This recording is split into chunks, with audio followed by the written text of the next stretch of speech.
I love the work you're doing. I think practically there are so many things that church leaders could learn just by spending an hour to watch some of your YouTube videos, because I hear all the time, we need to get on Facebook. Well, one, you're going to laugh this. We need to get on Facebook to reach millennials. I'm like, you've already lost them when you said Yeah. Facebook.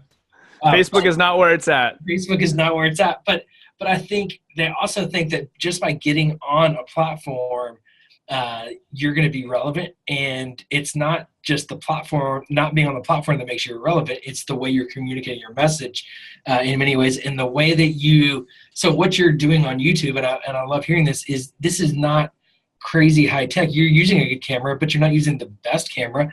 You're using a good microphone. But you're using one camera. You're not using three cameras, and you're using, you're doing video editing when you're not a video editor. But you're able to go and communicate the gospel in a creative and unique way to a generation that isn't listening to the traditional means that it's being distributed. So it's just so awesome. Thanks, man. You said something that I really like. You mentioned how some people feel like just showing up on the platform is enough. Now you're relevant. Now your voice will get heard, and that's not the case.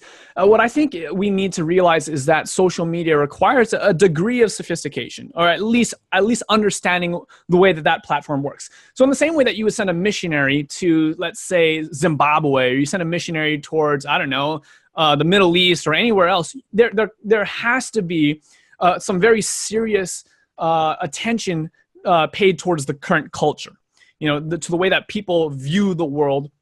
You have to be aware of the appropriate way to engage in conversation, some of the do's and the do nots. You would not go to Peru and expect to stand in the corner and speak your message in English. You would not be nearly as effective. I mean, you might get one or two people who happen to speak the language who may or may not pay attention, but that's not a recipe for success. And my point when I try to speak to people about the different social media networks is each social media and each generation within the social media network that you're speaking towards is vastly different, in the same way that Korea will be different than, say, Alaska. They each have their own subculture, and that's so true. Like Vimeo and YouTube are completely separate cultures. You cannot just expect to post the same video on both platforms and expect it to do well. The same thing is true if you're doing something on Instagram, or you're doing something on Snapchat or Facebook or whatever the case is. Every single one of those platforms is as different as one country is from another. Each one has a different approach, a certain set of unspoken rules and guidelines and practices that are considered acceptable or not.